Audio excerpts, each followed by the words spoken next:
The birds are going nuts outside, but I'm just gonna go with it. Because I power on. But seriously guys, just stop talking. Hello YouTube! It has been an absolutely crazy week. I am organising, going back to Brisbane, and my sister just got married, which I was helping organise all of that.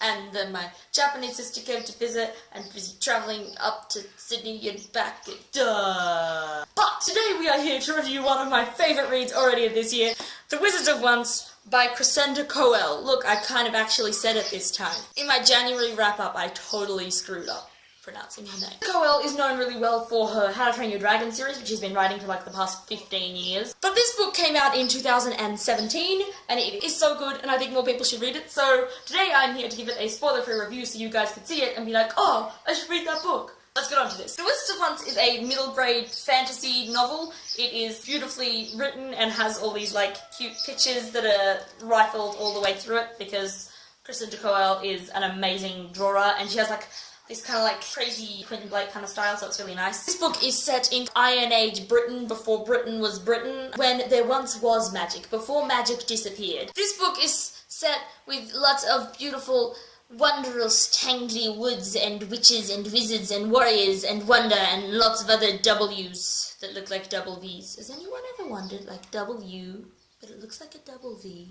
In this world, the wizards have the magic, but the warriors have the iron, which magic can't affect. So the first of our two protagonists in this book is Zar. Zar is a wizard, or going to be wizard when his magic comes in, which it has not done yet, which is very embarrassing for him, because he is the son of the head wizard enchanter. Zar has always wanted lots of magic, and he's kind of very ambitiously happy to go and try and track that down. Because Zar is really charismatic, he's followed by a large number of groupies, including other wizards, and then sprites and giants and various animals and everyone that kind of wants to get into a bit of trouble but wants him to take the blame. And our other hero, or should I say heroine, is Wish, who is daughter of Queen Sycorax of the warrior tribe. Wish also loves to break the rules, but she's kind of got her head a bit in the clouds. Not to say that she's not smart, but she's just a little bit...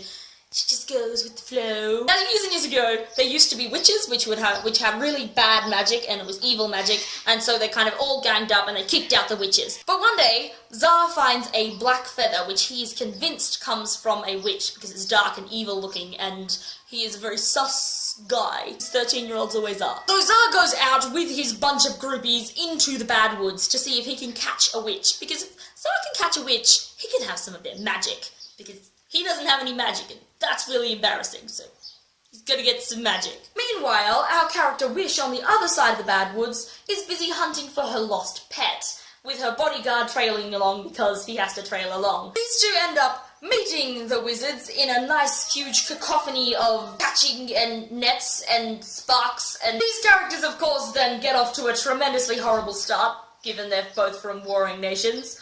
But from there, this story just rockets with so much funny banter, and the writing is really, really cute. It does have a wonderful suspenseful element in it. Wish and Zar are just two amazingly brave characters. They're filled with so much charisma and pizzazz, and they clang off each other beautifully. There are great side characters in this as well. If you are interested in listening to this on audio, there is a fabulous audio read by David Tennant, which is just amazing. He reads it out in his natural Scottish accent, and it is beautiful. I love him doing out especially all of the voices in this. I live for him reading out Squeeze Juice's voice. It's so cute because Squeeze Juice is like a little baby sprite and it's really cute. I honestly cannot wait for the next installment in this series. I don't know when it's coming out. I did try to Google it and Google was not very helpful. I gave this book 5 stars on Goodreads because this just ticked all of my kind of things that I want from a book. A book doesn't have to be an adult fantasy level plot to engage me. Not that this did not have a good plot, but you can have an incredible book that is a children's book. My definitely unbiased opinion in that this is what I did, but I would find yourself a copy of the book, find yourself the audio, and then kabam them together and do it together so you get the pictures and David Tennant. Anyway, that was my spoiler-free review for The Wizards of Once. This book was amazing, and I honestly want the next one. As a quick little side note, currently my computer charging cord is broken, so until I get a new one of those, I'm currently not quite sure how I'm going to be getting my stuff properly edited and up on the internet, but I'm going to try and do what I can. I'm sorry, if possibly stuff gets up a little bit late because of that, but I'm gonna try and fill in the gaps where I can.